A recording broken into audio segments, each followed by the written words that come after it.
నమస్తే.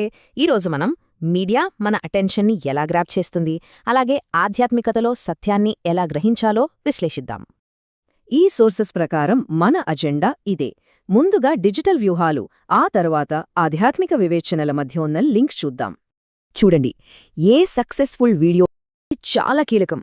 మొదటి 15 సెకండ్లలోనే మనలో ఒక రకమైన క్యూరియాసిటీని క్రియేట్ చేసి కట్టిపడేస్తారు. అలాగే ఇక్కడ స్టోరీ ఫ్లో చూసారా? ముందుగా ఒక సమస్యతో మొదలై లాజికల్గా విశ్లేషించి ముగింపుకు చేరుకుంటారు. ఇక్కడ ఆసక్తికరమైన విషయం ఏంటంటే, కేవలం ఆడియోనే కాదు, మిడ్ జర్నీ లాంటి ఏఐ విజువల్స్తో ఈ స్టోరీలకు నిజంగా ప్రాణం పోస్తారు. మరి ఎంగేజ్మెంట్ మాటేంటి? ఇక్కడ వ్యూహాత్మకంగా ప్రతి ఇంట్రెస్టింగ్ పాయింట్ తర్వాత ప్రశ్నలు వేస్తూ మన ఇంటరాక్షన్ని పెంచుతారు. వీడియో చివరికొచ్చేసరికి ఆడియన్స్ వెళ్ళిపోకుండా ఈ ఒక్క లైన్ సారాంశంతో నేరుగా నెక్స్ట్ టాపిక్లోకి తీసుకెళ్ళిపోతారు. భలే ఉంది కదా? అయితే ఇక్కడే ఒక అసలైన ప్రశ్న వస్తుంది. ఇలా వ్యూహాత్మకంగా సృష్టించిన టెక్నిక్స్ ఆధ్యాత్మిక రంగంలోకి కూడా వస్తే అసలేం జరుగుతుంది? రెండో సోర్స్ ప్రకారం ఆధునిక ఆత్మీయత పేరుతో కొన్నిసార్లు ఎమోషన్స్ని కూడా నాటకీయంగా మార్చి నిజమైన దైవిక అనుభవంగా మభ్యపెడుతున్నారట. అందుకే మనం చాలా వివేచనతో ఉండాలి. ప్రతి ఇమోషనల్ లేదా శారీరక ప్రదర్శన దేవుని దగ్గర్నుండి వచ్చినది కాకపోవచ్చు అని చెప్తున్నారు.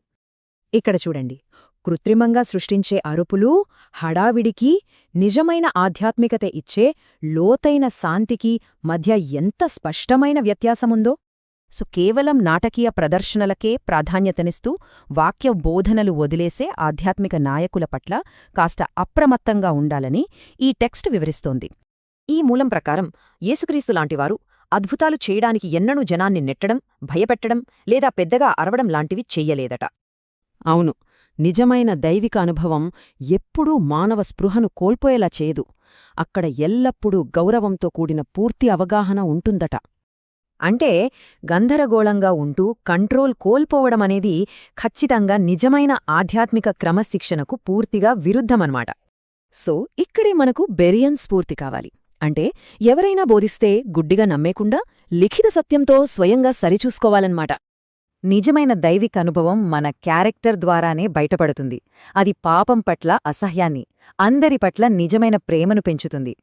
సభలో పెద్ద పెద్ద ప్రదర్శనలు చేసేసి బయట మాత్రం పవిత్రత లేని జీవితం గడిపితే ఆ హడావిడికంతా ఎలాంటి అర్థమూ లేదట.